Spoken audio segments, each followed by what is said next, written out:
you for your initiative on this commission. Thank you, Commissioner, for your comments.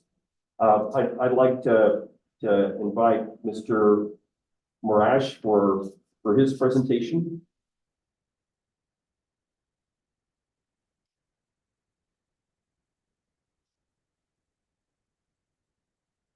Thank you, Commissioner Ellison, and everybody for being here. I understand that the slides are going to magically appear on the screen in Zoom. So I will I'll give you a little bit of my background while that's flipping over. I'm with a company called Telos Energy. Telos is a consulting company. We're pretty small, but we do a lot of work in traditionally in transmission planning. My background, however, is in distribution and grid modernization. I did a number of grid mod plans with utilities across the country over 10 years, including some work with PNM a couple of years ago now. In addition to working with utilities, we've worked with advocates and commissions, facilitating a number of workshops kind of similar to this. And then also we've done a bunch of work for research institutes for nonprofit educational organizations. So that's what I'm going to talk about today is some work we did with the Energy Systems Integration Group, ESIG, which focused on grid planning for vehicle electrification. So we go to the next slide. There's a lot of thank yous that are in order for this effort. It was a Department of Energy led effort, funded and managed through Lawrence Berkeley National Lab. And what we did, we stood up a task force of stakeholders from across the industry, across multiple industries, really, right? So this is across the utility industry, but also vehicle manufacturers, smart charging type folks, state regulators or energy offices, and then also fleet operators, right? So folks who are really charging, they're the ones who need the charging. And so we all got together and we had a series of meetings kind of drilling into the tough questions of, gosh, how do we plan the grid for our focus area was distribution, but as we think about integrated distribution planning, there's kind of this whole system component as well. So we spent a number of meetings together, and we ultimately built towards this white paper. So I'm going to give a synopsis of the white paper today. I encourage you to go read the 100 pages. There's a lot of work into it. A lot of good references, a lot of good case studies that I'm just going to touch on. So we go to the next slide. The first thing I like to do is kind of set our scale for us. As I went to update these slides from 6 months ago, I realized, gosh, some of this may be out of date already. But generally setting a scale, there's about 2 million electric vehicles on the road today. And if we compare the kind of back of the envelope, how big are those batteries in those 2 million vehicles, we get to about 125 gigawatt. For stationary battery storage, right, big kind of utility scale battery storage, that's about 25 gigawatt.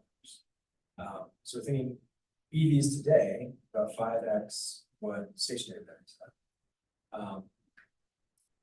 This was today as of 6 months ago. So today, as of July, we can look at a number of different kind of sources, come up with some different numbers. The thing that I anchor to here is manufacturers in the US can supply around 10 million new light-duty plug-in vehicles every year from now until 2030. So we're talking about a lot of new, potentially a lot of new vehicles, right? Folks have to be interested in them, folks have to buy them, but the manufacturing capabilities. So that's the EV side. So we also have to think about the grid side, right? So EVs are demand from one EV is about the demand from a house, right? Peak demand across both. That's just an easy way to think about it. And then if we get concentrations of these, they're distributed, they can quickly overwhelm that grid edge equipment. So it doesn't take a whole lot in one place to cause a problem. We go to the next one. We can start thinking about some kind of exponential growth of this. There's some projections, from National Renewable Energy Lab that talk about, okay, hey, if we get to, how many EVs are we talking about by the end of the decade? The number they came up with was about 33 million. There's been some action in the last 6 months that maybe that number can grow a little bit. But the point is, there's been exponential growth over the last decade. All the smart folks seem to think there's going to be exponential growth in the next decade. Speaking of historical, we've got a chart on here from Tesla. And Tesla points to this and says, hey, look at how quickly our EV deliveries have gone up. Then look at how our public charging network hasn't quite kept pace. There's a whole lot of reasons for that. Like, we don't need a new charger, a new public charger for every EV sold. But they look at that and grow concerned that grid infrastructure can cause a constraint for more public charging. So if they could snap their fingers, they would have a whole bunch more public chargers out there. There's already really constraints in parts of the country that lead to some of that growing kind of separation between charging infrastructure. It's just a trend, right? That's one of the things I'll emphasize is that it's a trend.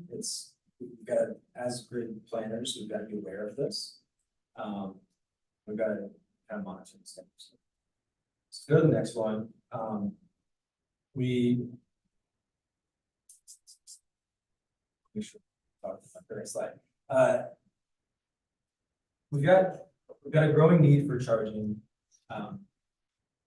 but there's a whole lot of uncertainty around that charging, right? So adoption rates, right? Are we really sure that it's going to follow that particular smooth line that NREL put out?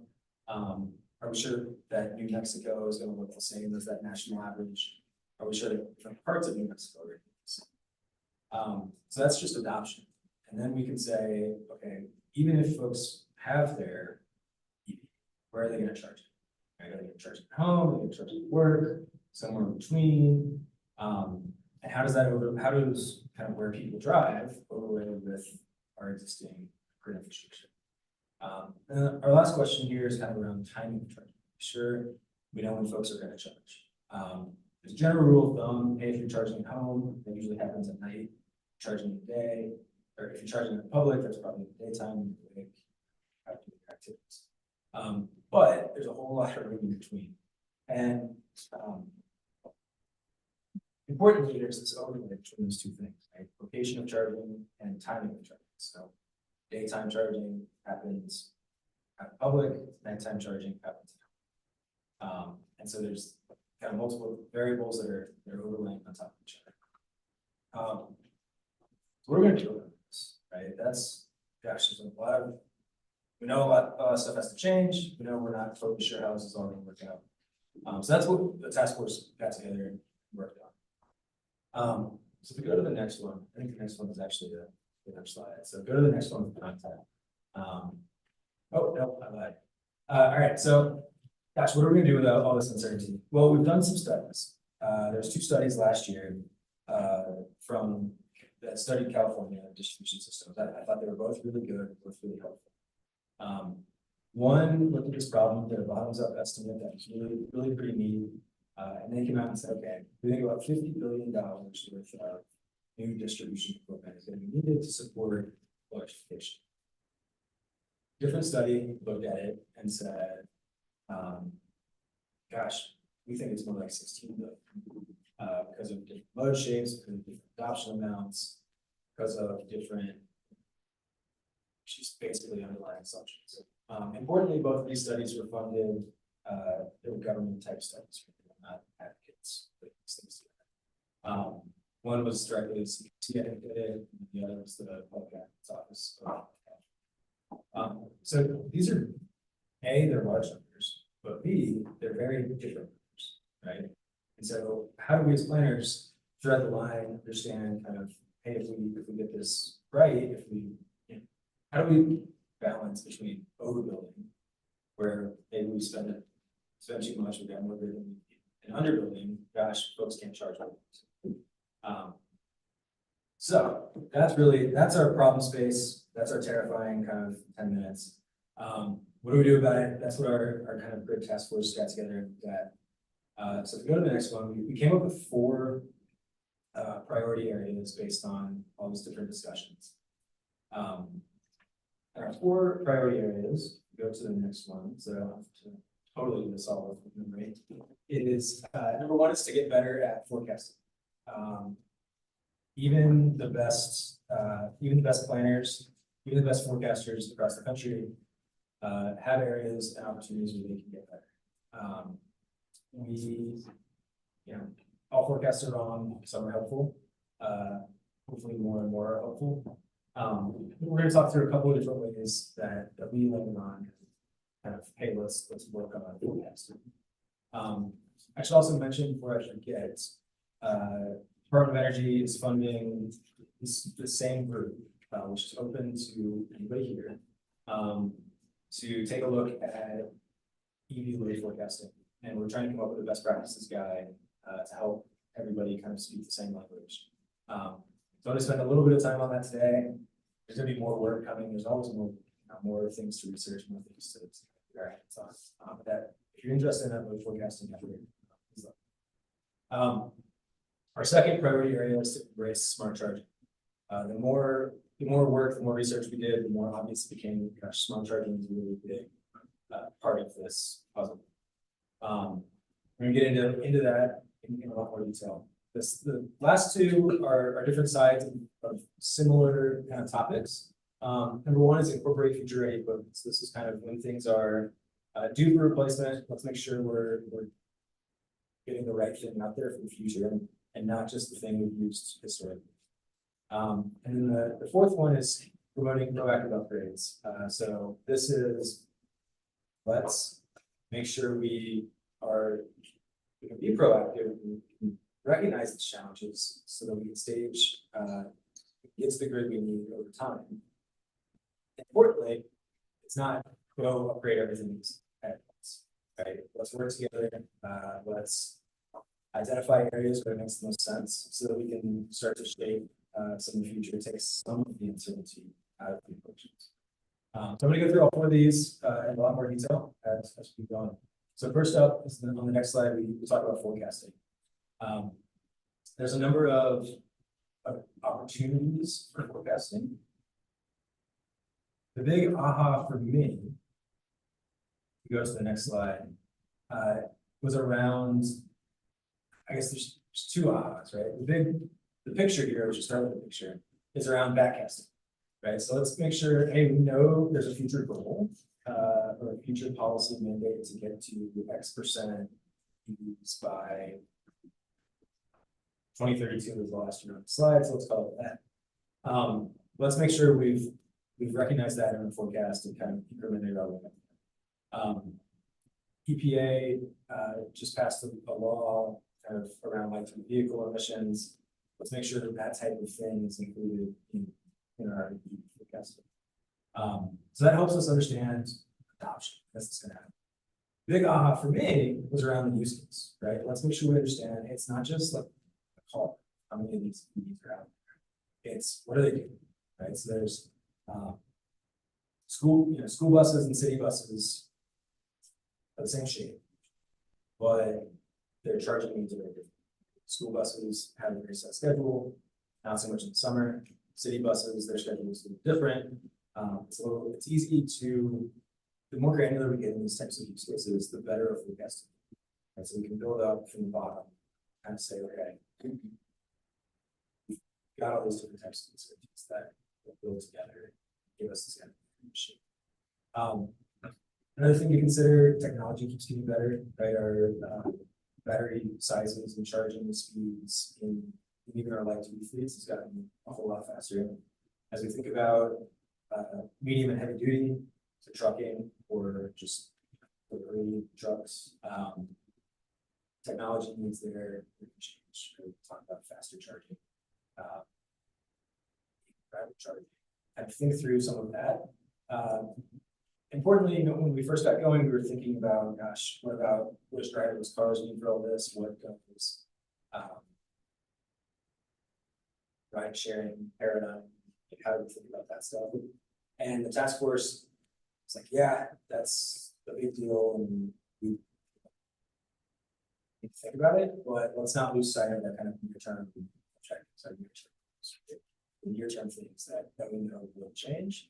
And then we can adapt as we go.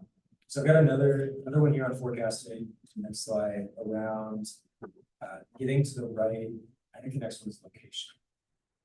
So next slide, please. Yeah. Getting to the getting the right location. So this concept of use your use case, understand how the vehicle to use, that'll help you understand where it's going to be charged. So we can go through, there's some uncertainty, gosh, EV adoption across the country isn't totally uniform. It's currently concentrated on the coast, change over time. Look at MISO and how their broad territory has different adoptions in different states. But the interesting thing for me is around this use case concept where we say, hey, we know there's a bunch of small cars in certain parts of the country. We know other parts of the country have a whole bunch of SUVs, a bunch of pickups, a bunch of delivery vans. And so using those kinds of local vehicle types can really help understand, inform your charging performance. And ultimately, Portland in general did some really interesting work on charging throughout their service territory and understanding impacts at the substation level, but also even to their substations, their circuits and feeders, to try to understand response to that. There's some tools, if you read the report, there's some tools, forecasting tools that are helpful to understand kind of really granular impacts. There should always be informed by local expertise. Go to the next one. We've got some notes on timing for charging, and I hesitate to say this, but I think I've said it publicly in the past. You look at the smarter you kind of get about charging, the more you realize, gosh, we can stack these things together and kind of get to whatever shape. So there's the at-home versus public charging thing we talked about, but then there's also the strategy you use even at your home charging. Right? So if you charge as soon as you get home, it's going to contribute to an evening peak. If you set your charging up to, hey, make sure I'm fully charged before I leave in the morning, that's going to be a totally different shape. So we look at all these three different shapes, and it's tough to kind of get to passively what is the charging shape. Move on to the next recommendation. It's going to say, okay, smart charging, think through it. The other part here is around timing on location basis. So some interesting work, like, hey, not every public charger is going to have some charging profile.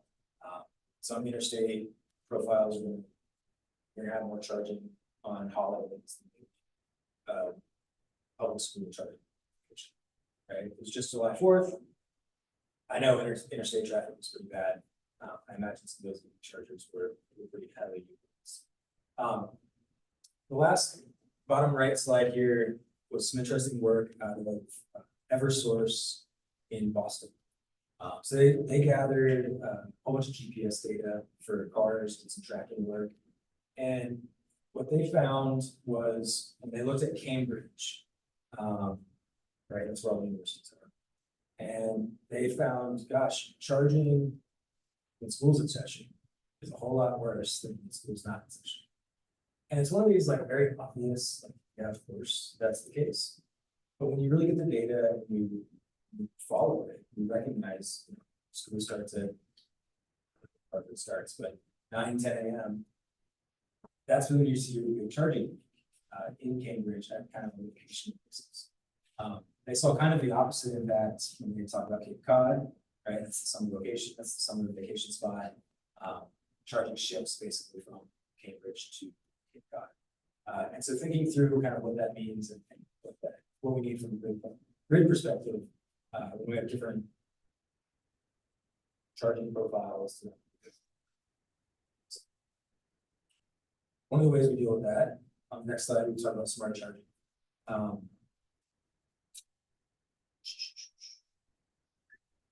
My big takeaway on smart charging is two. Number one, there's a whole lot of different kinds of smart charging that are suitable for different portions of it. Okay, we've got some schemes we can come up with that are suitable for premise level and house level type stuff. We have other schemes that are really helpful for bulk system, generically shaped charging profiles. So that's number one, right? And we can use the smart charging profile to fit them. But number two, this is my soapbox here around let's reevaluate demand flexibility in the context of. So every study that's been done shows that EVs are highly limited, that we can get a whole lot of that charging off of people. It's different than what has historically been observed with time of use rates with kind of in residential settings where folks are not as willing to kind of hot in their house.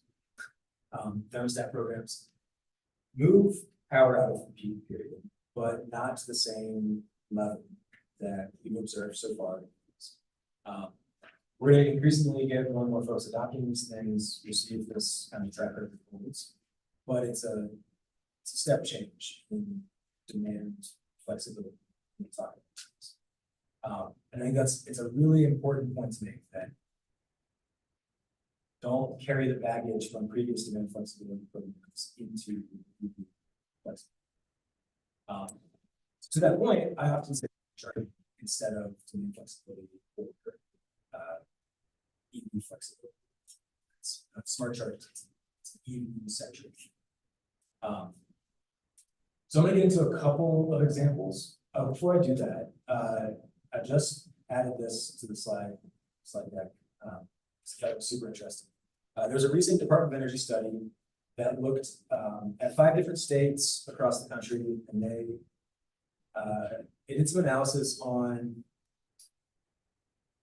how much, basically what we talked about earlier, California, it's 50 billion, it's 16 billion. This DOE study looked at 5 different states and how much distribution infrastructure we need. They came up with, there's some different numbers. The one that I like, I want to highlight here is around managed charging techniques decrease incremental grid investments by 30%. So talking about 30% cheaper grid investments if we do some smart charging. There's a whole lot of reasons to caveat that in both directions, right? You could say, hey, the smart charging strategy that they used was not aware of the local grid needs. So we think you can get more out of smart charging. Caveat it the other way and say, hey, their load shapes that they were using were not based on actual observed loads, right? A lot of this is synthetic data. And so are we really sure that 30% is representative of how folks are doing? What are they looking to? Anyway, I think it's a helpful number to have in our heads. So smart charging can be. So if we go to the next one, I'll get into a couple quick examples of some smart charging flavors that I wasn't super aware of or that I think are helpful to conceptualize. So the first is around stacking smart charging needs together, right? So we've got our historical way that we might have done this around time of use rates, where we say, hey, starting at midnight, power is free, whatever that might be. And gosh, all our EVs start charging at the same time and overload our transformers. Smarter way to do that is to say, or maybe it's a smarter way, a different way to do that is to say, hey, not everybody's charging at the same time. Kind of stagger that charging, and we can say really local transformer. The reason I caveat that, hey, there's a different way is that even different The second way, like maybe the traditional way, is to say, hey, it's not that expensive for a transformer. Let's not worry about the sophisticated controls, the sophisticated stagger techniques. Let's just let them charge if we want to, incentivized by the price. More work needs to be done there, and more work at local levels where folks, understand their rights. The other thing I want to highlight here is around how smart charging can be used in interconnection and energization of OS. So we can say, hey, a fleet maybe says, hey, I want to charge for, I need 3 megawatts of charge.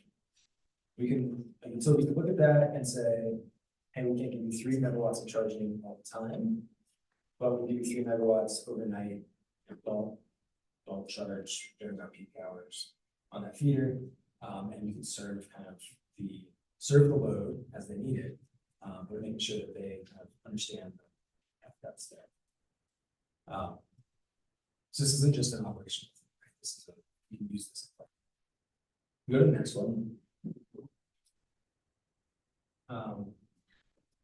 There was go to the next slide. There's this term of art that is used called automated load management. And this is it's a module that's typically included in a lot of the charging management software. If you've got a charging infrastructure, there's usually some charger, master charger type thing that helps coordinate, kind of make sure everybody's plugged in, keeps track of the bill. Automated load management helps at the premise level. So it helps schedule these loads to these EVs to charge within a predefined.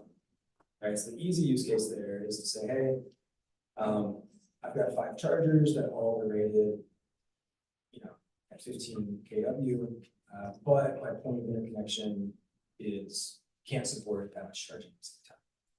Well, we can rely on how this kind of automated management to say, actually, we can enable that. But we're going to rely on software and maybe some hardware backup to make sure we don't exceed that, don't overwhelm distribution grid infrastructure. So this has been done. It's a lot more common internationally than it is in the US. That said, it's growing in the US. There's a number of case studies we point to read that report. And then, importantly, CPUC and PG&E are the case studies that I would point to, right? California, Bay Area. CPUC found that utilization of this load management strategy can reduce costs, promote efficient use of infrastructure. Okay. So that's about all I've got to say about smart charging. Not really, I've got a ton more I can kind of get on the soapbox about. But these are important topics. Right? So if we go to the next one, there's this kind of promoting incorporating future ready equipment. Right? So this is our area 4 priority areas. This is number 3. This is where we start to get into the real, I would say, like distribution planner, or even equipment standards groups at utilities to peel back some layers of some of the assumptions. Equipment standards are the type of thing where the more you learn about them, the more you realize there's like an endless amount to learn. Generally, the advice that we came up with is to have folks reevaluate equipment standards in the context of electrification.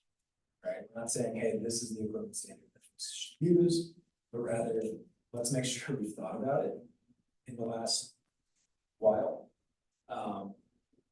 And equipment standards affects kind of, hey, from voltage levels, right? We're using 4 kV feeders or 12 kV feeders to how big is the transformer that serves your house. One of the conflating factors around, hey, how big should our stuff be, is this concept of diversity. This is something that has always informed our equipment standards. most simply, it's kind of when do folks require power, right? There's often a diversity factor where we say, hey, I charge on Tuesday, my neighbor charges on Wednesday. Life works out and we can get by with kind of a smaller piece. As we introduce EVs to that equation, and especially as we introduce smart charging of EVs to that equation, run the risk of decreasing that diversity. So now we've got loads that will look really similar, all behave really similarly. We're going to stress our grid equipment. So this is something that folks have been working on. But there's more work. So yeah, I can go deep on this stuff. The key concept here is around making sure that we have the right size of equipment out there and that we deploy it strategically, that we deploy it when it's up here. Right. Go to the next one. The other piece of future equipment that we like to talk about, next slide, is around learning from behind the meter people. Right, so we've recently been under a revolution with distribution planning space around rooftop PV.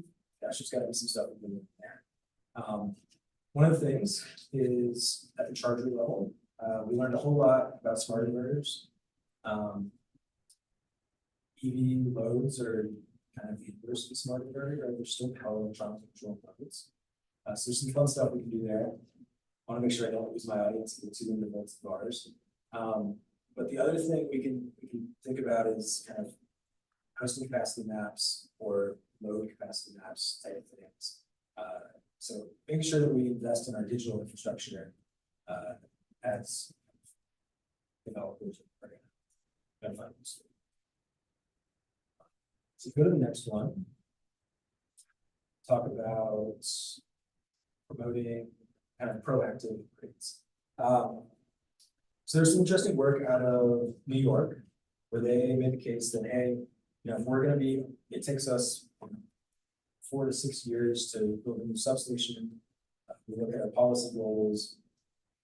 We got to start building some substations. That was basically their case. If we're serious about these policies. And so the struggle here is around, we talked about this, the right sizing of this type of stuff under high uncertainty. Go to the next one. Part of the way that we thought through that is around using multi-stakeholder inputs to identify kind of opportunity areas for these types of upgrades, right? So get a whole bunch of people in the room, make our best informed decision, incremental, right? So the other characteristic then that's kind of adaptive, this proactive process that we're talking about is adaptable, right? So let's not cement our plan out to 2040. Let's cement our plan for the next 2 years. Be honest about how it goes. Evaluate it. The other thing I highlighted here was around Southern Cal Edison is doing some work to deploy batteries at their substations to meet their kind of medium and heavy duty charging needs. When I first heard that, I was like, gosh, there's got to be a smarter way than just slapping battery. But the more I thought through it, the more it made sense that, hey, our battery is going to be placed now to meet this near-term need as our medium and heavy duty folks kind of get smarter. That gives us a little certainty to build out whatever we need to build out. We know that we need to show up. If they get past this kind of battery state, we can be more confident in the kind of longer-term trajectory. And then longer term, we know we're going to get older batteries. So these batteries are going to remain useful even after they're kind of no longer serving the distribution use. So So that's the type of thing we're talking about, is around, hey, proactive, but like smart. And one of the ways we got there is my last kind of concept, is around making sure we've got the right process. So if we go to the next one, there's actually next content.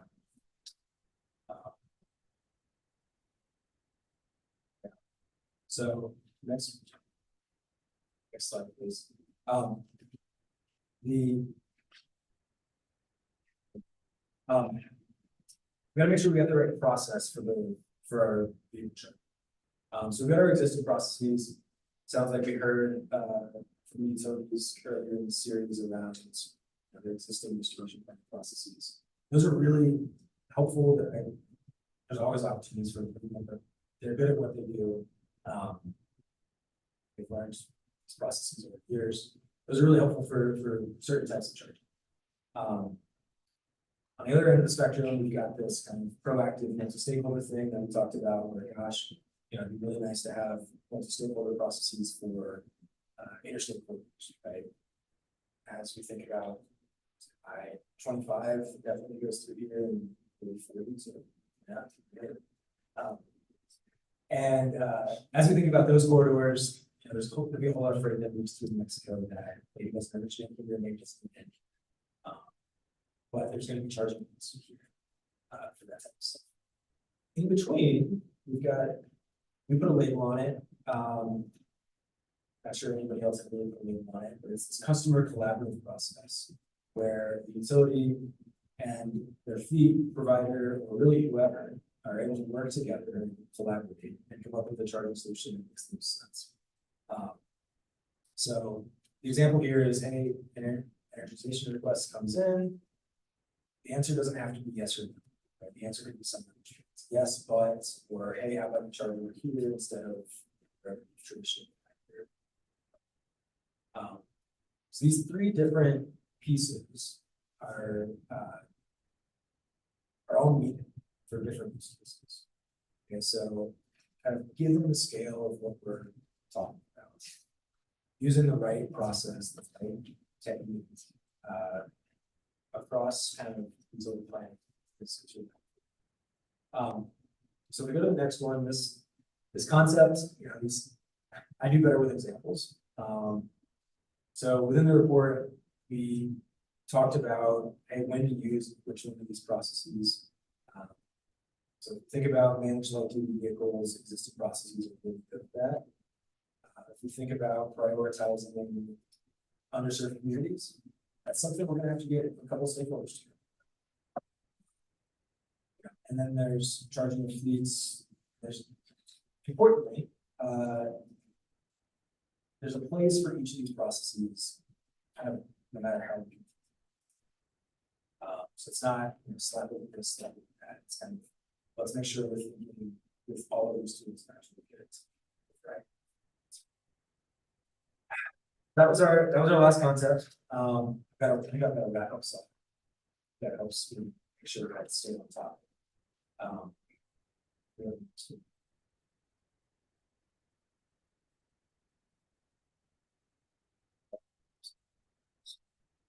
Okay.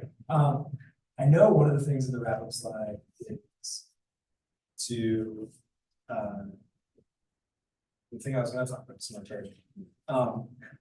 But yeah, the first one, hey, there's lots of unknowns, there's lots of uncertainties, but we're starting to make decisions today. We're making smart decisions by improving forecasting. Maybe we can shape some customer perception. So help shape how folks adopt this, how the public thinks about this type of stuff. Secondly, smart charging, we know it's going to be helpful. We've got to learn how to rely on it. But also where it maybe isn't going to be the total ones. We've got to prioritize our infrastructure decisions where it's not.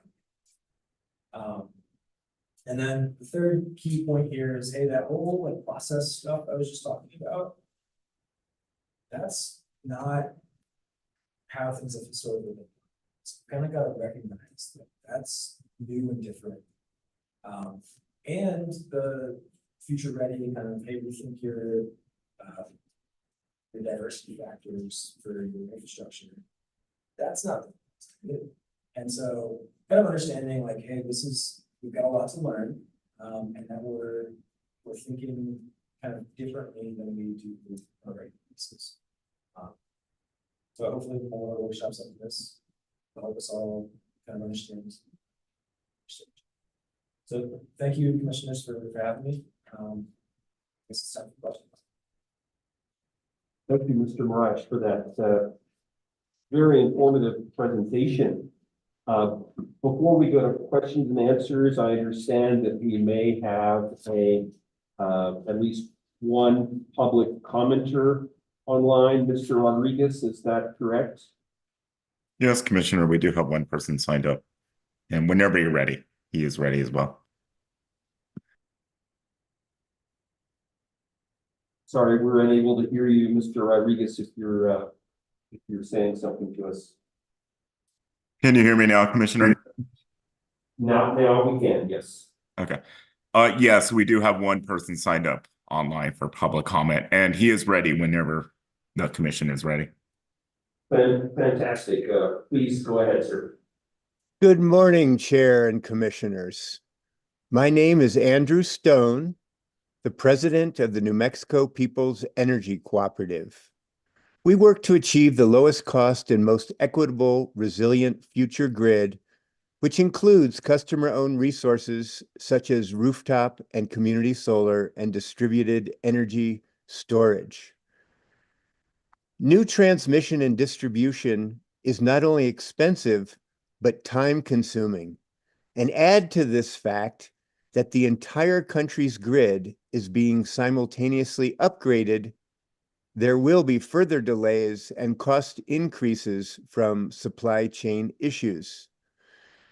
From reading DOE and NREL reports, there are least cost, greatest benefit components that should not be overlooked to achieve the least expensive way to expand the existing grid's performance, including grid enhancing technologies, non-wire alternatives, customer behavior, and energy efficiency.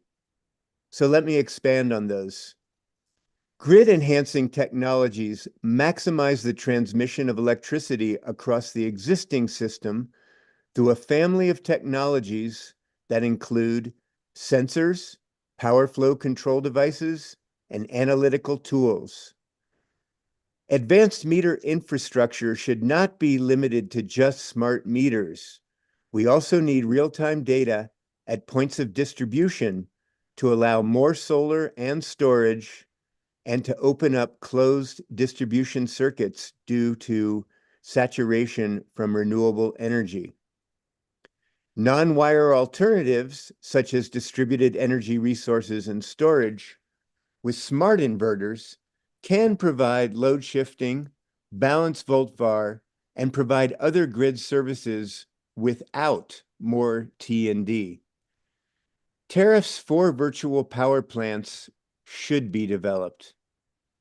And customer behavior can be modified via effective rate design that shifts load away from peaks, removing the need for expensive and low capacity factor gas-fired peaker plants that may soon become stranded assets with New Mexico's ETA.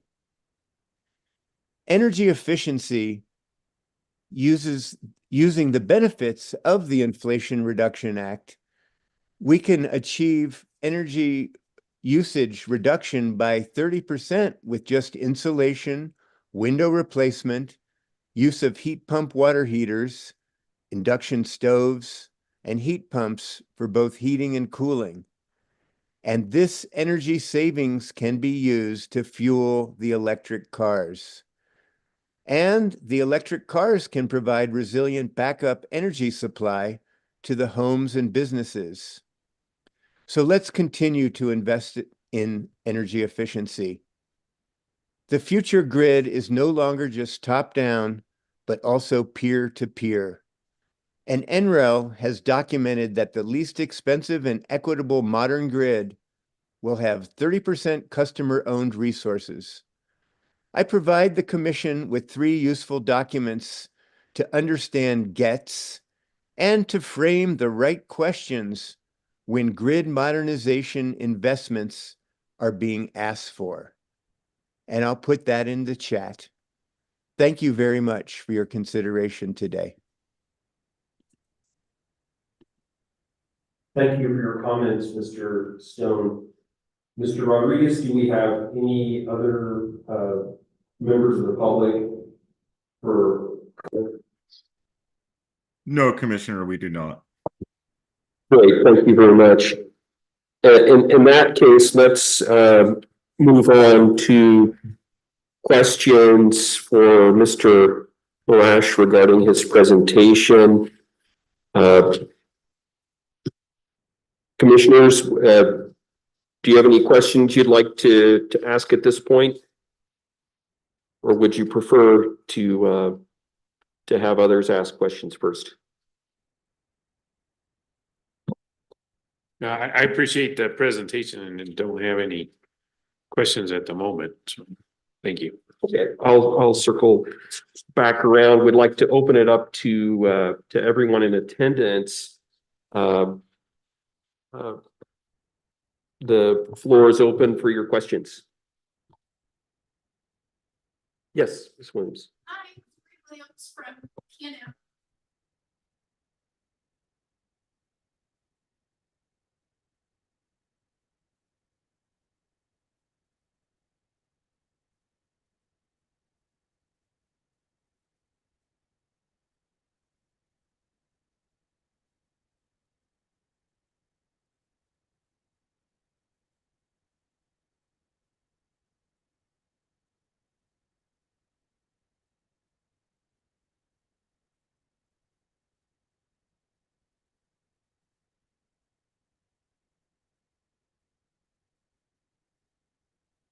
Processes for, I'm sorry. Folks online cannot hear us. Thank you. We've got some stakeholder processes in place today for some of our transmission, our integrated resource planning. So just curious about some of the examples from around the US that are the right processes that you're talking about.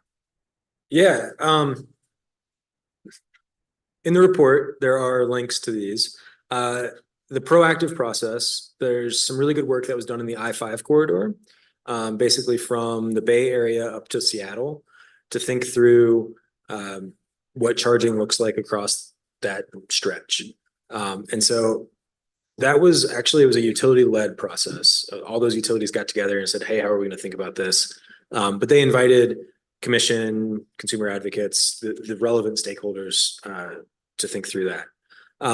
And then the customer collaborative piece, there was some really good work from Encore in Texas that inspired that discussion.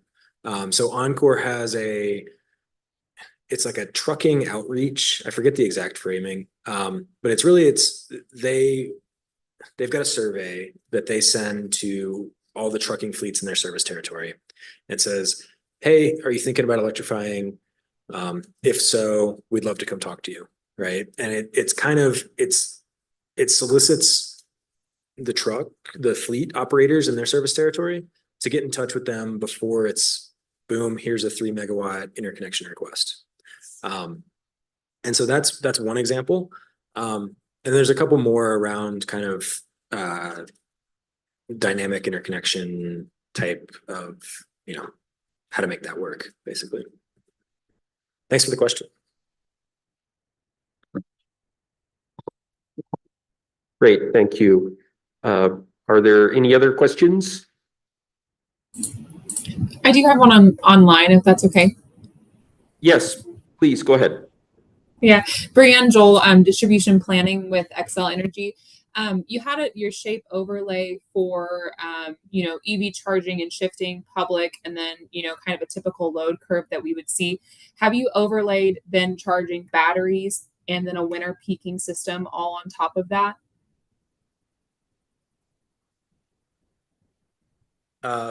In the context of this work, in the context of this work, no, right? We were not doing any explicit modeling. In the context of some of my other work as a consultant, yes. And one of the things I would say is a lot of the smart charging strategies with all these different variables, the level of flexibility that we model makes it look like smart charging can be too good to be true. And so that's something that we really have to balance as an industry is, finding out the right assumptions, the right level of flexibility that we believe in as planners, versus, what is technically feasible. There's been some really interesting kind of discussions on this topic around, this is a specific area of social behavior, that we as kind of grid planners haven't had to grapple with in a while. So I think that's where you were going with that question, was basically, there's a lot going on. How do we get to the right shape? We've got to think through what the right amount of flexibility is. Yeah, I'm with you. It's the too good to be true that really concerns me, as far as, they tout vehicle to grid as a solution, you tout storage as a solution. We're also looking to electrify heating load. That's going to shift our peak to a winter peaking system over the nighttime, where people are typically wanting to charge their cars at home. We do it all at the same time, too hard, too fast. Now we're spending additional time doing the analysis for a non-Wiles alternative, which historically we have not seen actually be cost effective. Building those for us, it's a lot of concerns kind of all coming real hard, real fast at us that kind of weigh on my mind as well. One thing I would add here Thank is, you. yep, thank you. One thing I would add here, I meant to mention it. I spoke here in the context of EVs. We had a very similar effort around building electrification. That report's not yet public. It'll be public any week now. But we've studied these things in isolation so that we can really go deep. And then it's on organizations like this or groups like this to figure out how to kind of merge these things back together. Great, thank you very much. Are there any other questions?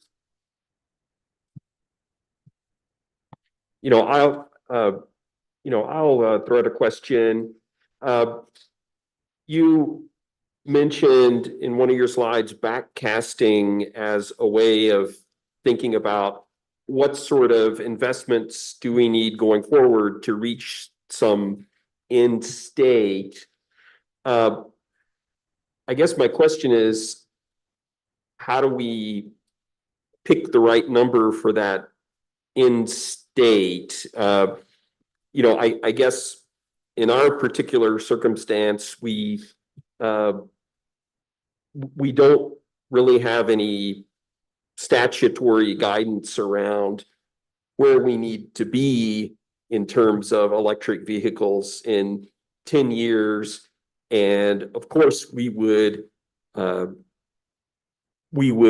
need to comply with whatever is adopted or whatever is in place federally. So how do you think about that? I would say jurisdictions like this one, where there's not a statutory requirement, make it a lot harder to do that backcasting. I don't have a great answer for you. I've seen even, it's a little frustrating sometimes. Those statutory requirements seem to be, I don't know what the basis for them are a lot of times, but it at least gives folks something to work from. So like, I know Illinois has a number, right, that they're planning to as a state, and that helps everybody in this room, agree that at least start from a common place. I don't have a great piece of advice for you. I guess based on the EPA decisions, is that something that we could use for guidance, or could that change with, say, a different administration? We could get a different set of EPA decisions? Anything can change with a different administration. But the EPA regulations that just got modified survived through are old, right? They've been around for a while.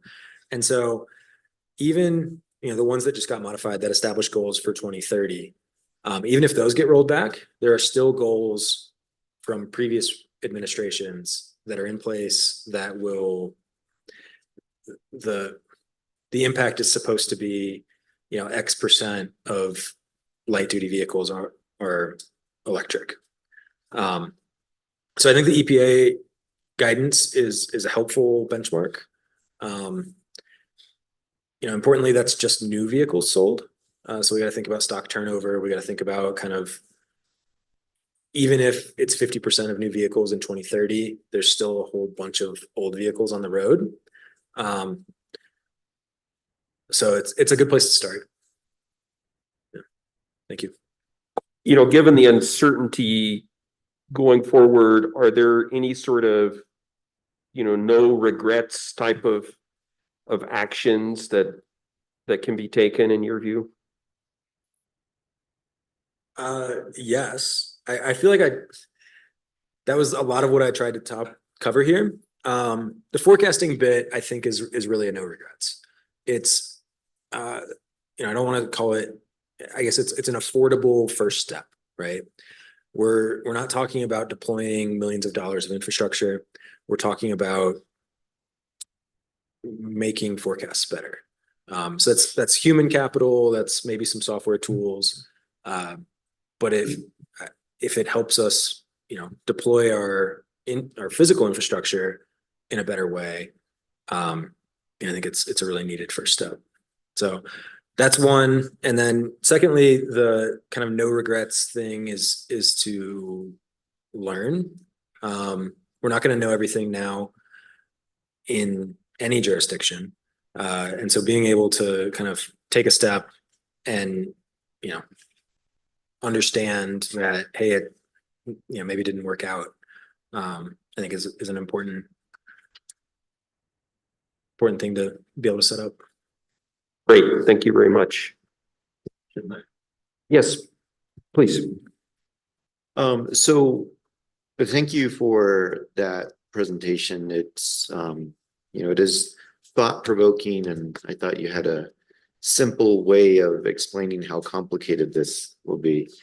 In terms of maximizing the use of the grid, whether it's, the existing grid or an improved grid, but really getting the most out of what is, the steel in the ground.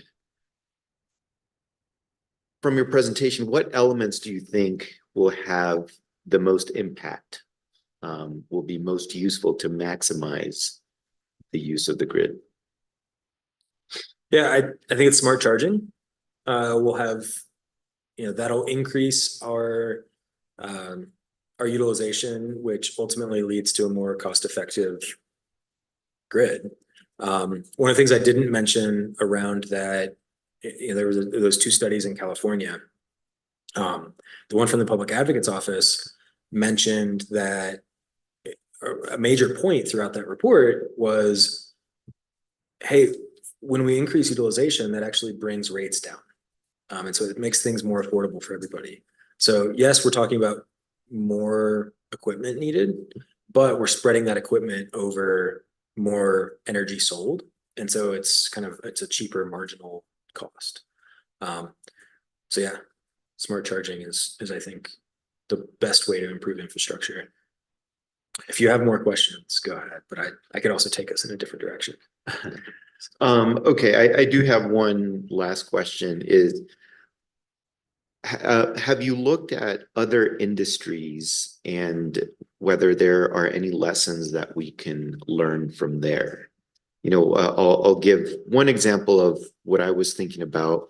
You mentioned something about, like Pat charges on Tuesday and Sam charges on Wednesday. And it makes me think of water, which is a limited resource. And this is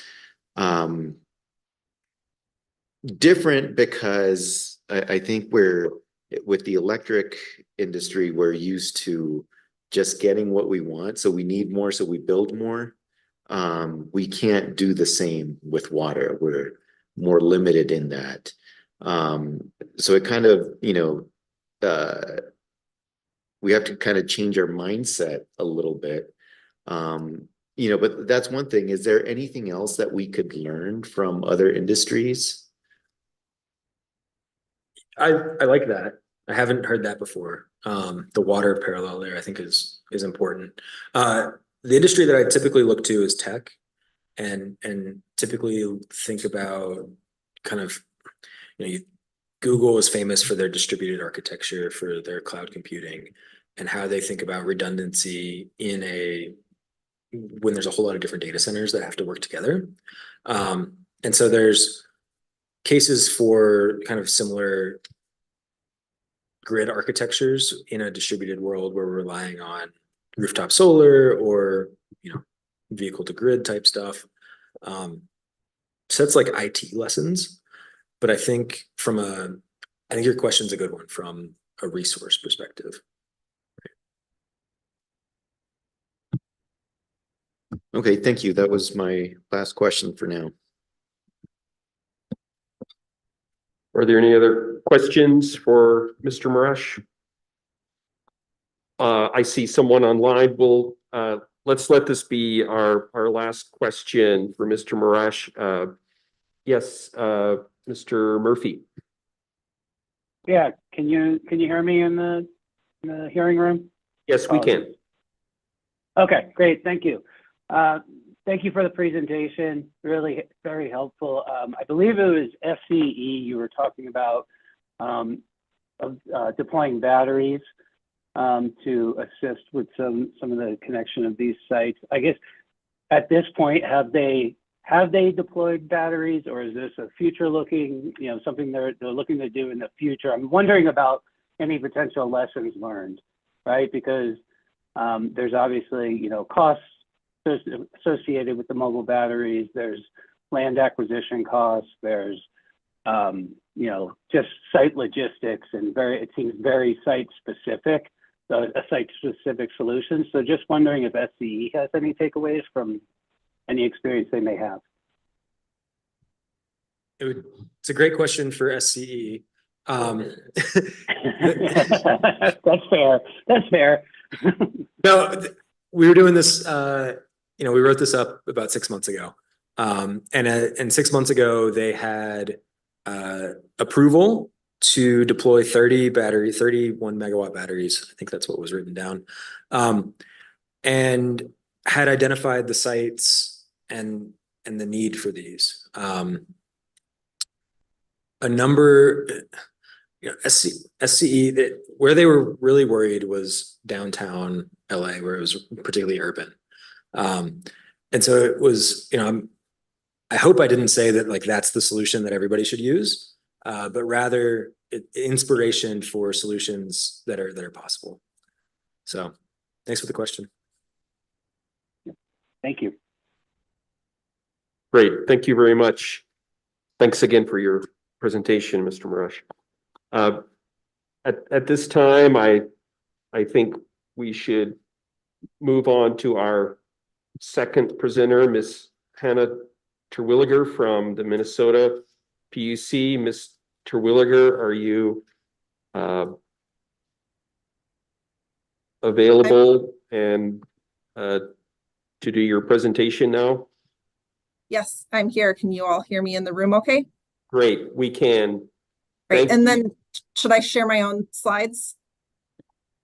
I think that would be fine. I just want to be sure Mr. Rodriguez can have you enabled, Ms. Terwilliger, to show slides. I think that has happened. So Great. Thanks again, and please proceed. All right, I'll just get these up and ready to go. Full screen. That's great. We can see them. All right. All right. So thank you, Chair and Commissioners, for having me to speak today about Minnesota's experience with transportation electrification planning and integrated distribution system planning. I'll just note that any ideas expressed today are my own and not those of the full commission. So I'm going to start with just a little context setting for where we're at with EV registrations in Minnesota. And we are starting to see acceleration in the number of electric vehicles.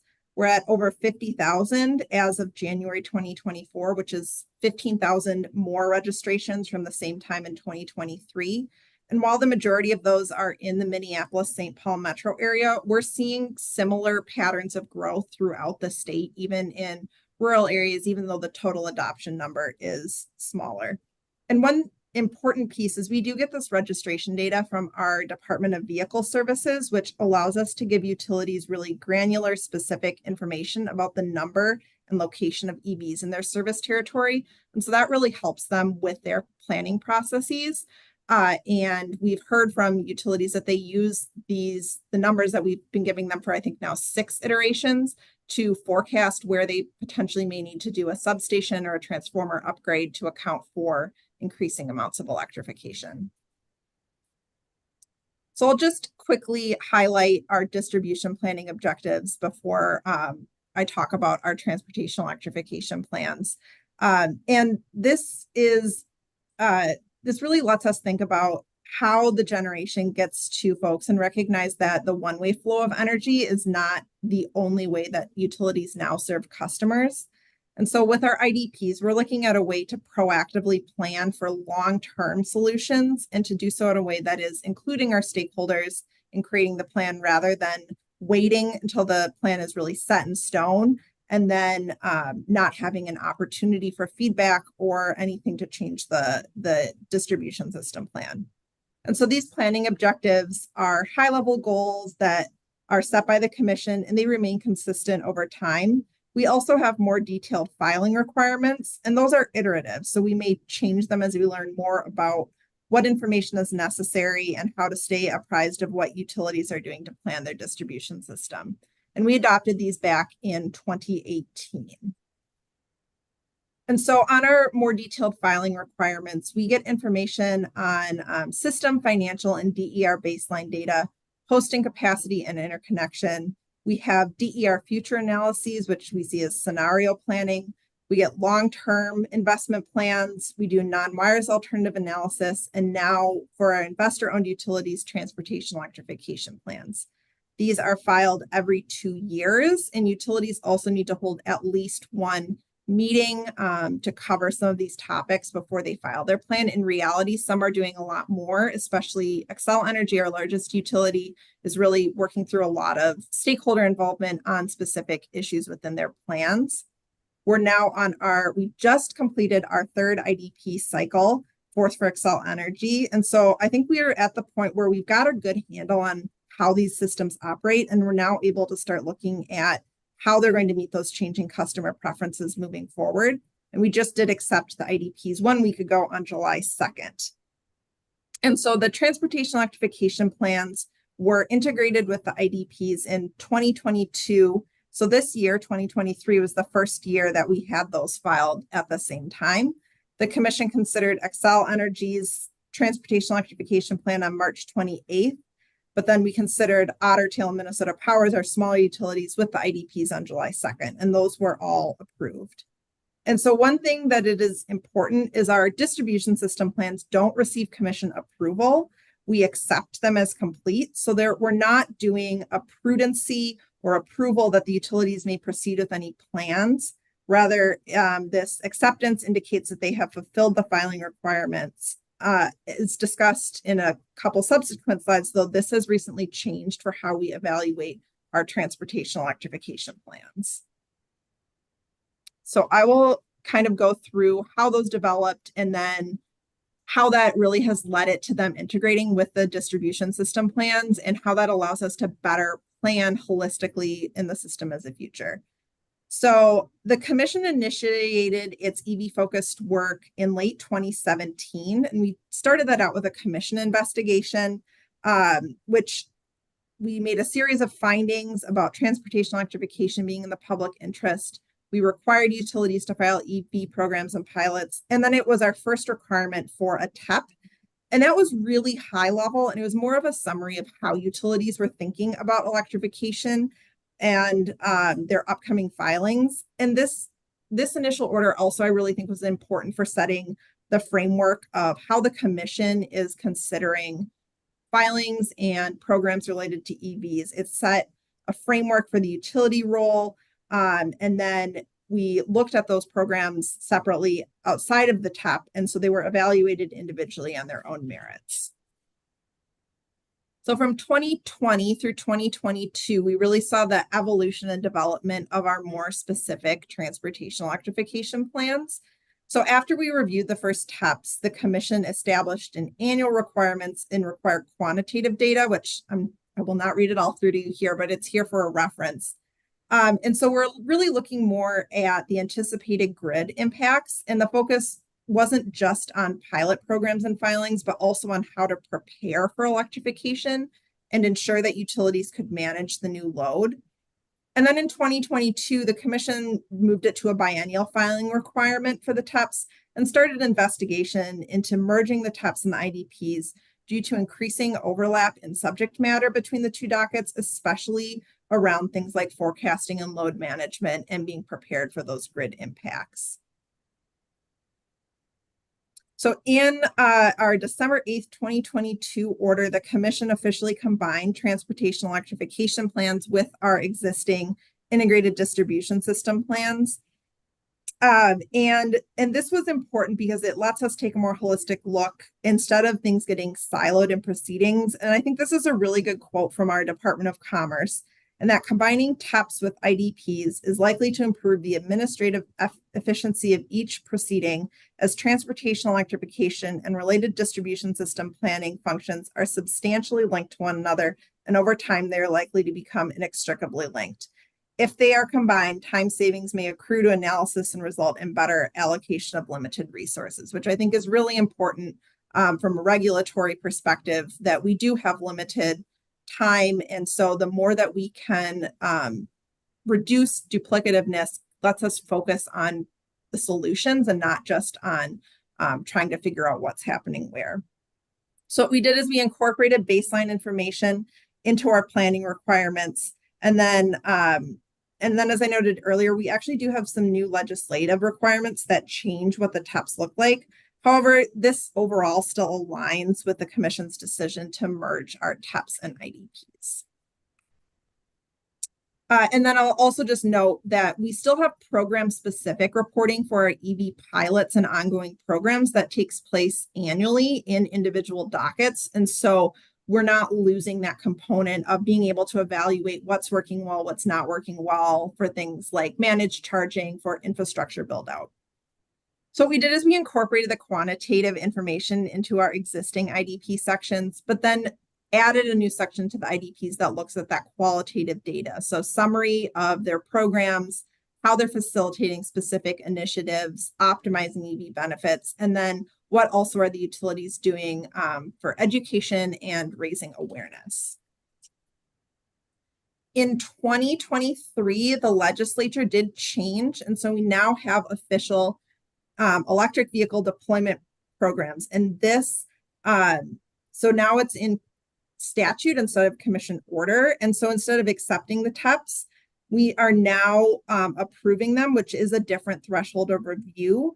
And it's evaluated differently than the rest of the IDP. So I would consider, if you're interested in doing programmatic approval of different programs, how that fits within the scope.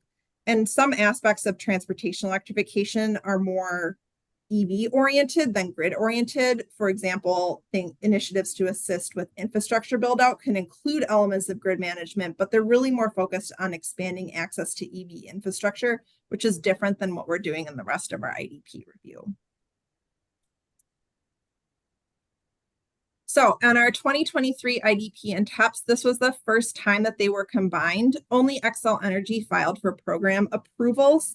And they were considered on a faster timeline due to their prior withdrawal of a large EV portfolio and the desire to ensure that we did not have funding for programs run out So that will be a likely one-time exception. In the future, we'll consider this with our broader IDPs.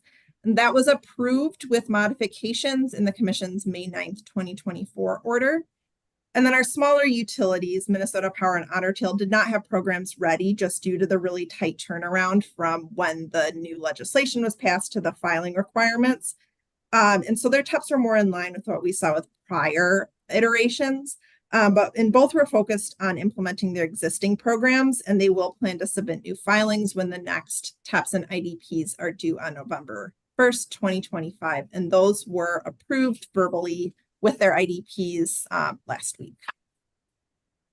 So I'll talk now about some of the real big benefits that we see of merging transportation electrification planning in with distribution system planning.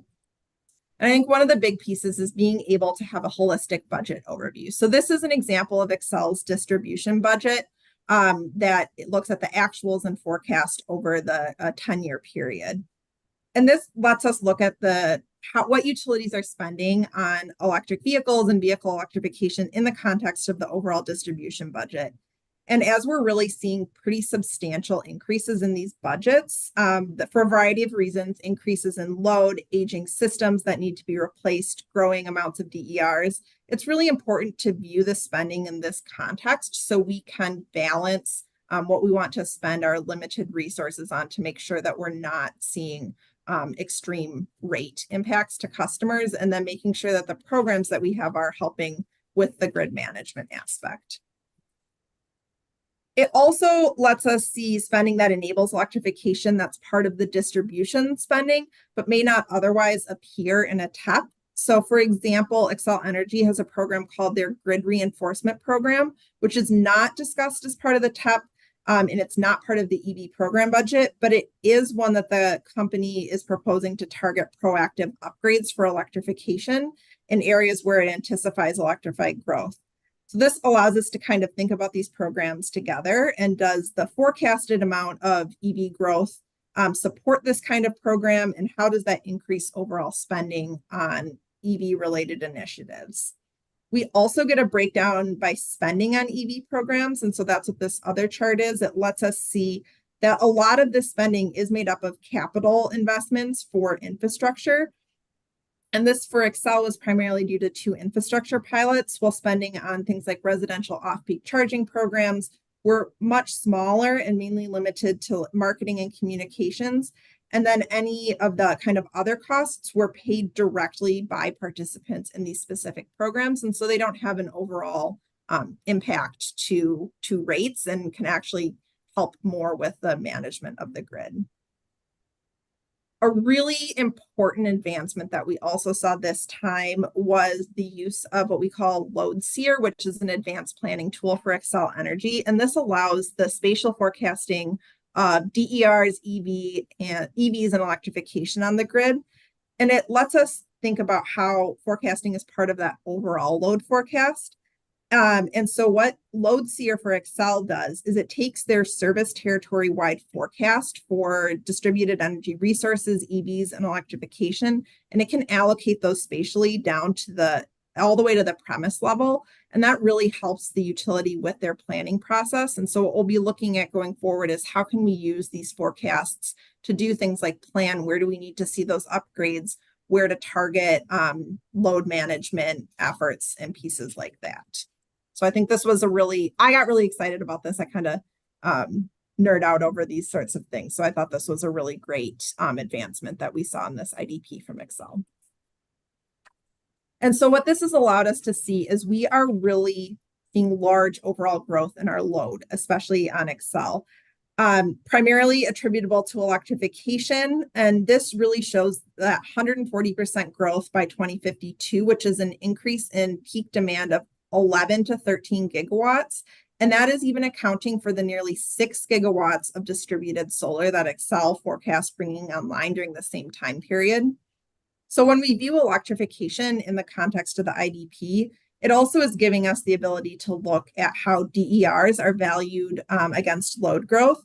And I think this is a really important consideration, because utilities are going to need to figure out how they're kind of accrediting that distribution level generation and how it counts towards shading peaks on the distribution system, which can help avoid costly upgrades for things like electric vehicles and other electrification. And so one of the pieces that we looked at here was called plan net load, and that's how Xcel is incorporating the impacts of distributed generation and solar into shading the peak. And that's another area that we're looking at, but really ties in with the electrification piece and helping avoid some of those system upgrades.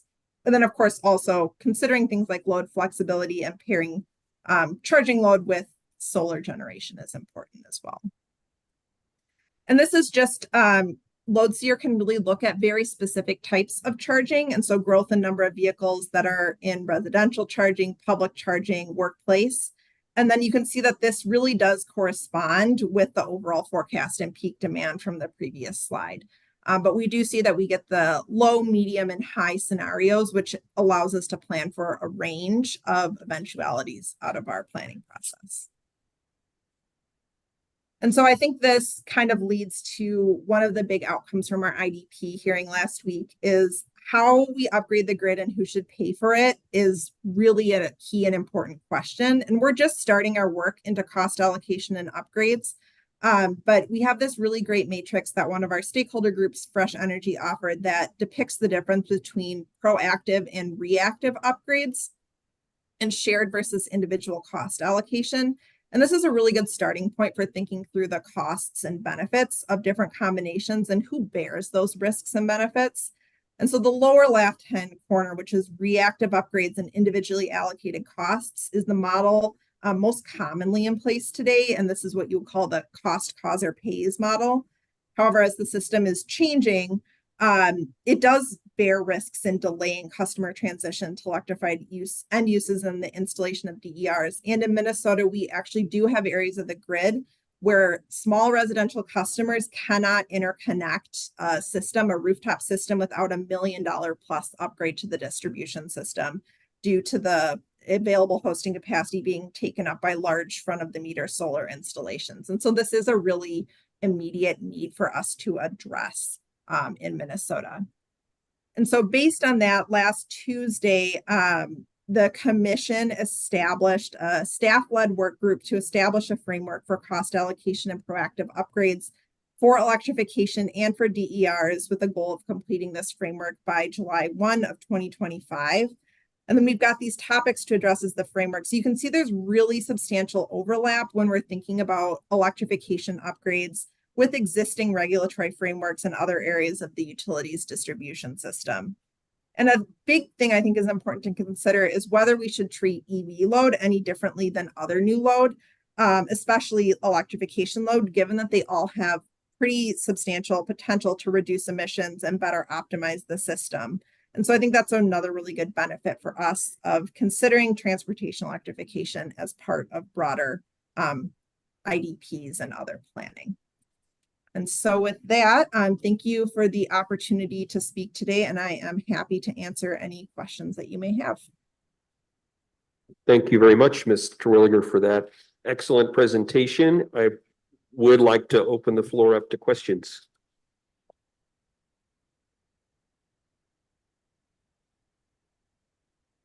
Mr. Marash.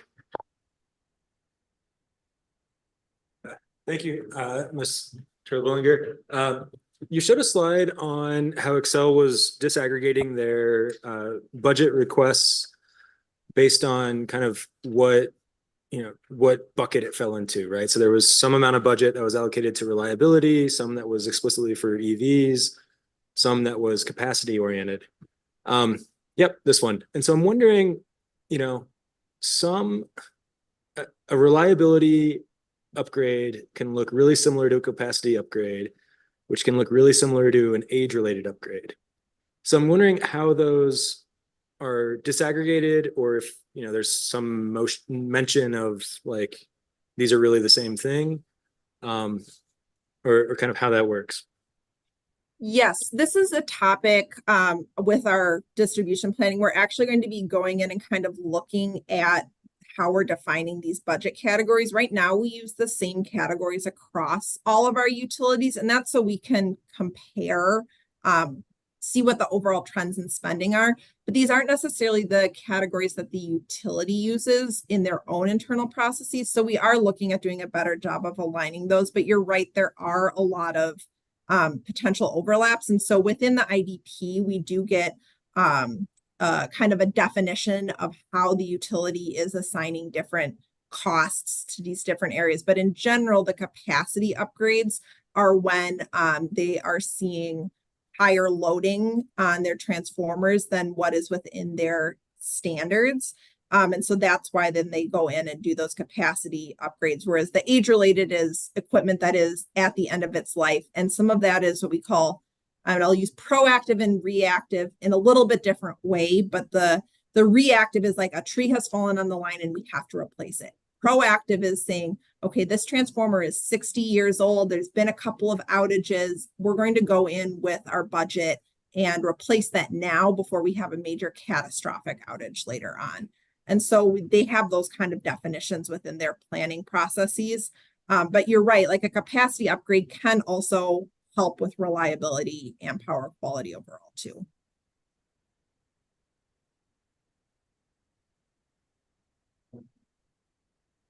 Thank you. Any other questions?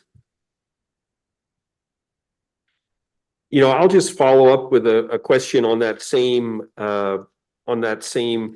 chart. So my understanding, Ms. Twilliger, is that you're getting data from the utilities when you request their distribution plans, and you're taking that data and putting the data in these categories at the commission. Is that correct? The utilities are, that's a great question. The utilities are the ones that are putting it within these categories. So we do get some breakdown, especially for Excel.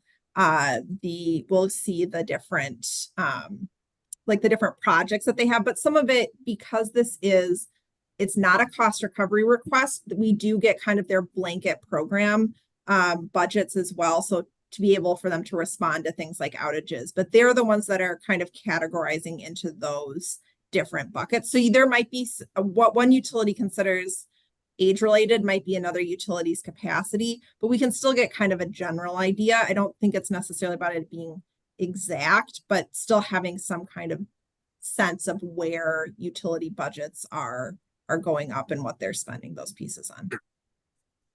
Okay, and just to, I guess, better understand the regulatory history, I understand from your presentation that there wasn't initially a statute in Minnesota enabling utilities to make filings on transportation electrification program plans. That was something initiated by the Minnesota Commission. Is that correct? Yes, that is correct. We did this on kind of our own motion after the investigation. And when it started out, it was more of that reporting requirement. And so it made sense to integrate it in with this. But yes, that was after consultation with utilities, with stakeholders. And I think for the utilities, they also saw value, and I don't want to speak on their behalf, but they can see value in it because it lets them kind of preview for the commission and get some initial feedback on what the commission's priorities are as they go about designing their filings, which can help smooth the overall regulatory approval process. And so initially it was a reporting requirement,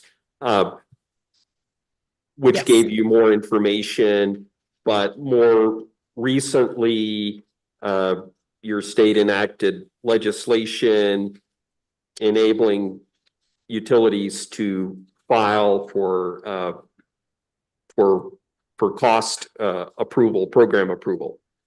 Yes, that's correct. And so the way that it works is they can file for program approval and we see the costs. There's not necessarily a specific cost recovery mechanism associated. So they did not get a new rider, for example. In the past, there's been use of deferred accounting for utility EV programs and pilots, but in general now, as we start to see these become more permanent offerings, the utility is incorporating those costs into their rate case. And so you'll see the program approval kind of individually, and then the approved costs they'll put in the rate case where they still go through their typical prudency review to ensure that the utility has spent the funds as it indicated that it would. Okay, thank you. And you said that you're seeing a bifurcation where these plans will often deal with things to help connect more EVs, whereas in the distribution planning process, it would look more at what sort of distribution network upgrades are required. Is that correct? Yeah, I think somewhat on that. I think the before the new legislation, we would have envisioned the transportation electrification plans being a little bit more on the side of how are we managing the grid impacts of EVs, and then program approvals would take place separately. Now those have been combined, and so we are seeing that actual approval process. And I think that's just something to keep in mind as you're considering that, approving something like a infrastructure build out. It is a little bit of a different consideration than what we maybe initially would have looked at. And so I think there just is a little bit of an expanded scope, and that's not necessarily a bad thing. It just is a little bit more process to manage around our TEPs and IDPs, but I don't think it makes it wouldn't cause us to reevaluate merging them. And even if it's a little bit more of a little bit of a process at the start, I still think there's really good value to it, considering these pieces together. Okay, thank you. Are there any more questions? Yeah, I have a question, Ms. Terwilliger. Thank you so much for your presentation. This is, something that we can learn from. I think, well, actually, I wanted to ask, are your distribution planning rules based on other rules that have been adopted by other states? I guess I'm just trying to figure out how you came up with them, if there was a best practice, a model that you used. Yeah, I have a whole presentation on how we came up with our distribution system planning requirements as well. But it was done by commission order. So rulemaking in Minnesota is a very lengthy process that can take many years. And so we have established this by commission order. And we did that through a really intentional stakeholder work group process. And when we initiated our distribution system planning, we were among the first states to do that, but we did rely on technical expertise from, I believe it was some of the national labs and some other experts to help come up with that list. But I think one thing we've seen is we do see changes over time. I mean, we modified a couple of our filing requirements just last week, and we're going to be working on modifying some of those budget filing requirements. So I think it's something where we don't want to let the perfect be the enemy of the good in this case, because there are going to be shifts as technology changes, as we get more information. And one of the important pieces we have is to tell utilities that if they can't provide a piece of information, we want them to explain why, or if it's going to be cost prohibitive. So we don't want them to try and go out and invest in a huge amount of money to get a single data point. So we do have some flexibility within that as well.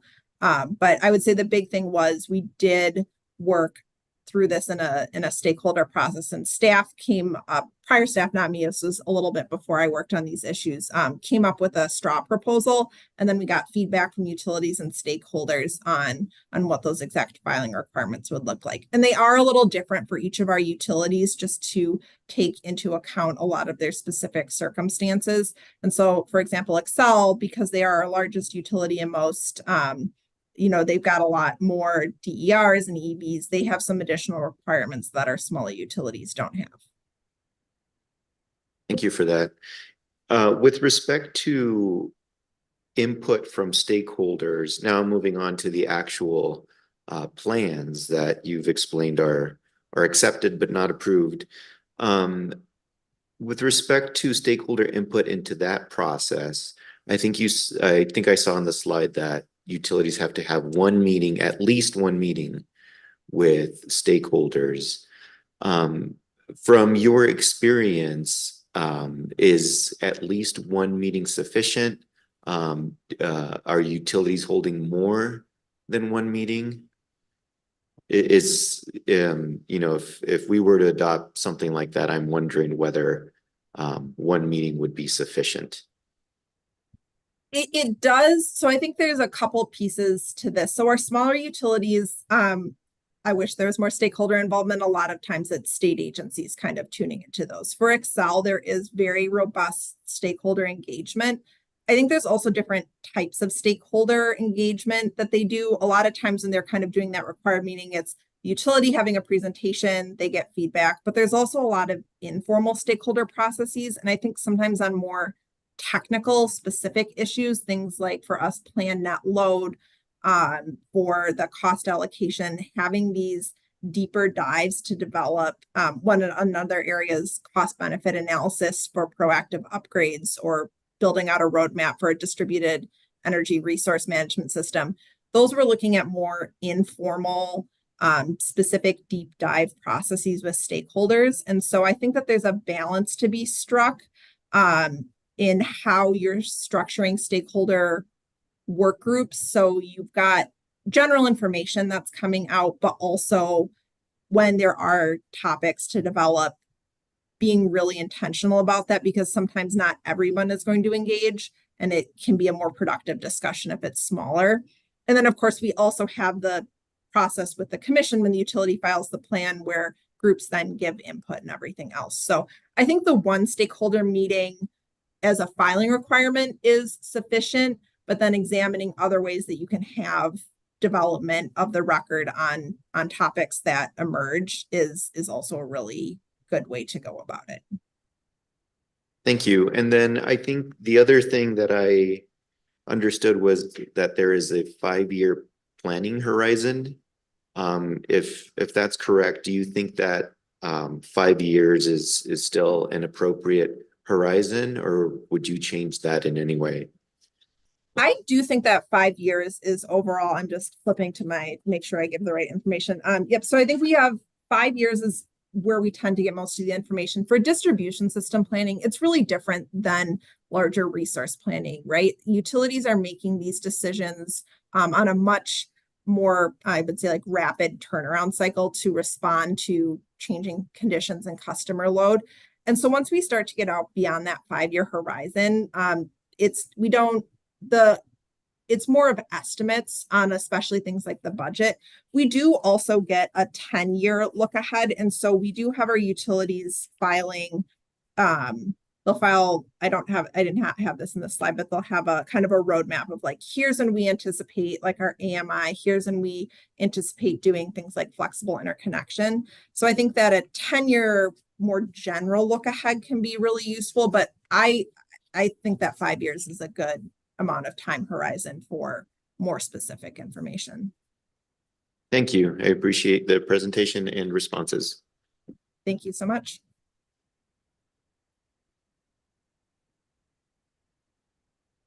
We have time for one last question.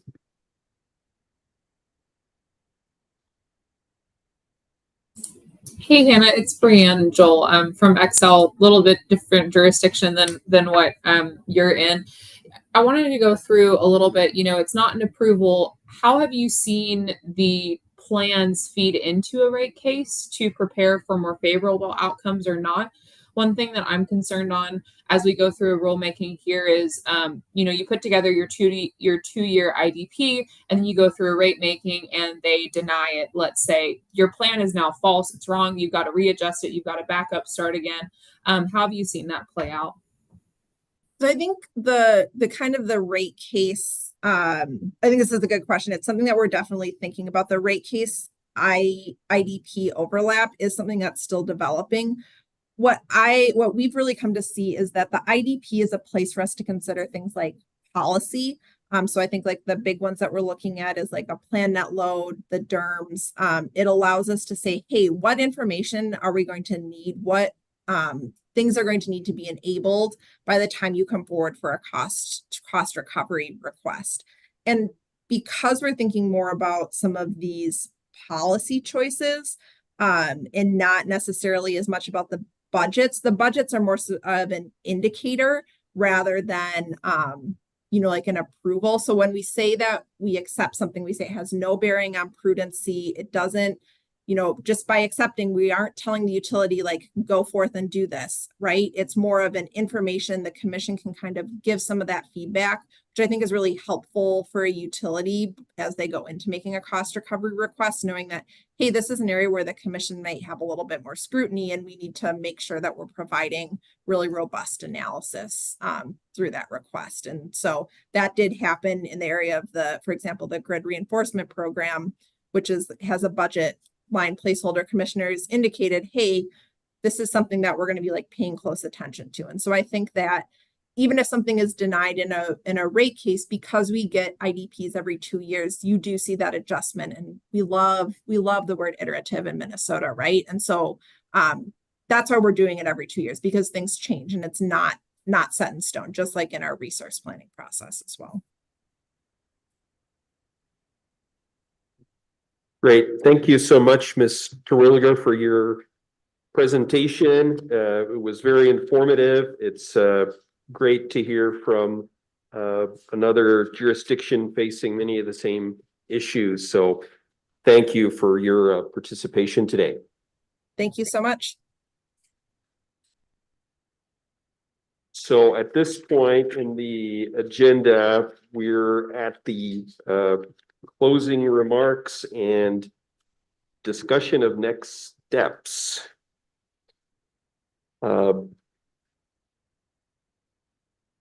So I,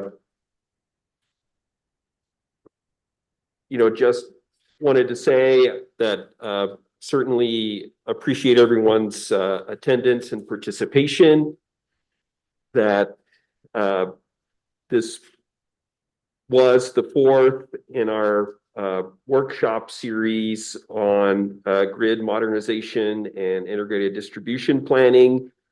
I do think this is an appropriate time to think about next steps. I don't often have the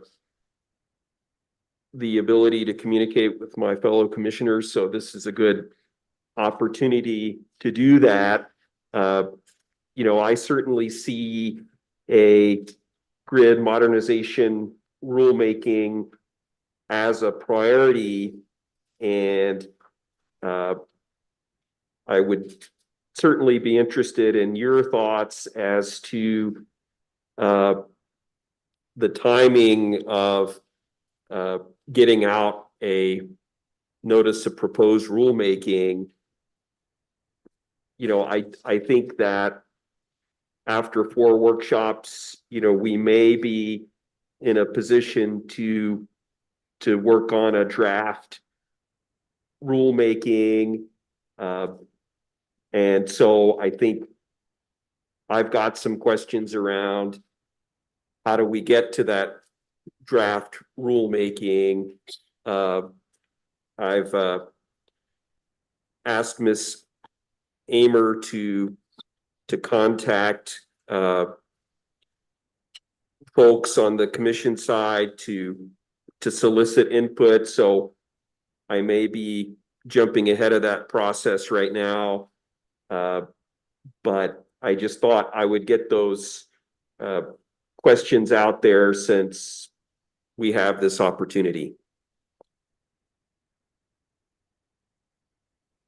I guess I'm a little lost. What are your questions? So I guess my questions are around what would be a good goal as to when to get a NOPR, a grid mod IDP NOPR out.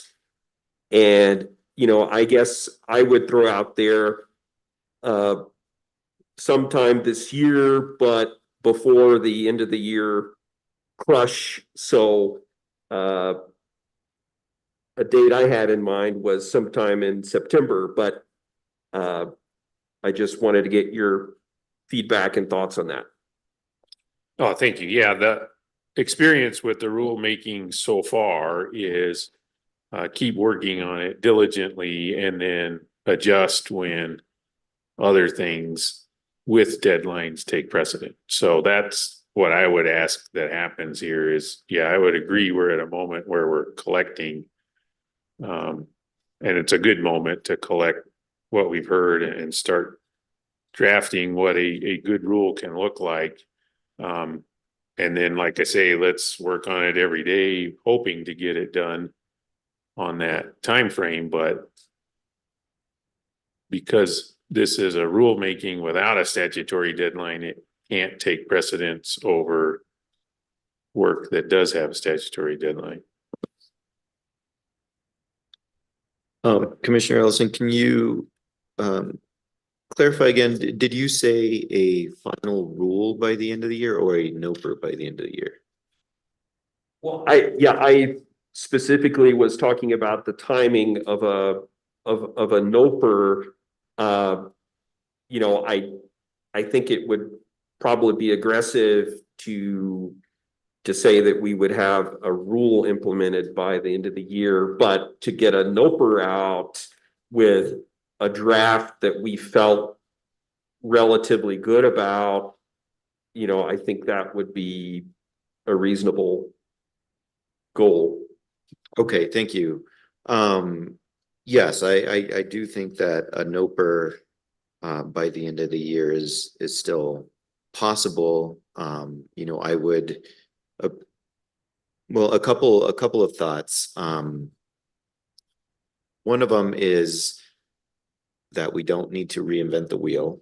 You know, I think that if there is something out there that can work for our utilities or stakeholders and our state, that we should use that. And also would appreciate our staff. You know, as Mr. Williger is still available, you know, reaching out to see what potential improvements could be made. And, you know, so learning from processes that already exist. Assuming that is the direction that, you know, we're trying to go as well. So I think that, you know, not having to start from scratch definitely cuts down on some of the time that we would need. If we're starting from scratch, that's more difficult. And I think that would require more time, more conversations with, you know, industry and stakeholders. And so I guess that's my first thought. And then the second is just not too rushed. I mean, I think that I would appreciate, you know, having a month with a draft and really being able to think about it and think about what refinements, you know, we would make to the draft that advisory staff proposes. So those are the two thoughts that I have. Great, I appreciate that. And again, Ms. Amer is meeting with Mr. Kirol and Ms. Tidwell, and I think we're you know, we're gonna hopefully come up with some plan for drafting the rule that would eventually make its way into the NOPR. I'd certainly like to make that process as collaborative as we can, so that, you know, we feel comfortable about what we're you know, what we're starting off with in the NOPR. And so, yes, I mean, certainly I would envision at a minimum us getting that with a draft, getting that on a regular meeting agenda to discuss as, you know, a discussion only item and getting input on that before we come to a final vote on the matter.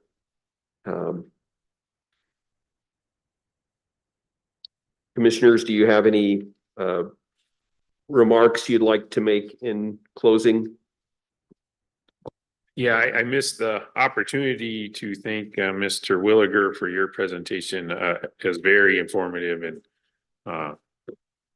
very helpful to think through how your commission has dealt with this. And we all are unique, but we are all the same, right? So thank you for your presentation today. And I agree with Commissioner Aguilera that maybe Minnesota isn't a perfect match for what we did, but from talking with other commissions who have been through a process like Minnesota, we might be able to find at least one or two analogies that are good starting places for us. And then again, just appreciate that we had these workshops. They've been very informative. And like I say, I think it's time to start putting some rubber on the road. And then I'd encourage, stakeholder process, just engaging the commissioner advisors is great. You can also engage other folks. I mean, there's Ms. Amer could set up meetings with other stakeholders who have participated up to now and at least discuss concepts with people before the NOPR even gets drafted. So keeping that idea of stakeholder team at the moment now, I would encourage you to go broad with that, not narrow. So beyond the PRC even. Yeah. Yeah, well, as I reflect on the presentations and discussion today, I think that we're definitely in a situation where I don't think we've been before. Before we might have had capacity to continue to grow on the transmission system, distribution system. I think that we're in a different situation now where we're at capacity and we also have growth to think about from EVs and, just in general. So I think that planning how we're going to have to build the system is a great discussion that we need to have. I think that if we consider all of the drivers and changes in a holistic manner, then we can arrive at a more cost-effective solution, as I mentioned, for our ratepayers in New Mexico. And so we heard a lot of great ideas looking at how technology can help, how different rate mechanisms can help. And so I think embracing those ideas and using them to our advantage is something that we definitely should do for the ratepayer. I think there's also, I mentioned a little bit of a shift in the mentality. We turn the light switch on and, it works, it's instantaneous. And we expect it to be that way. But given the pressures that we face to upgrade the system and, from generation to distribution, electric vehicles, it's expensive. And, I think at some point something has got to give a little bit. And so I think there are ways that we could use the system more efficiently. And I think that would be a great thing so that we don't overbuild the system.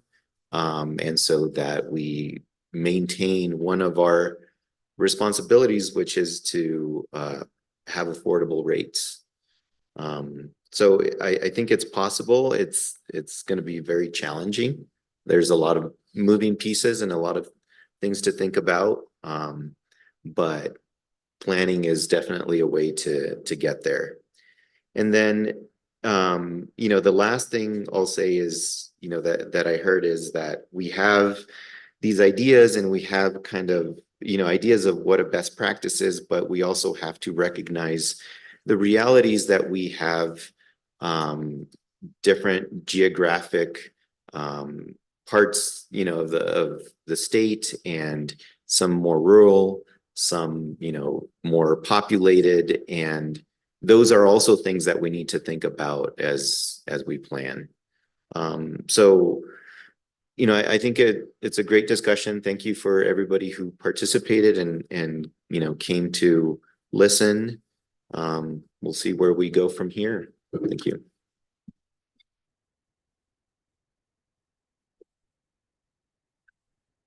Great. Well, thank you, commissioners, and thanks to everyone for your participation today. I have a feeling we're only getting started with this, so appreciate the discussion and the participation. And please stay tuned and stay engaged as we move forward on this important topic. Thanks again to everyone.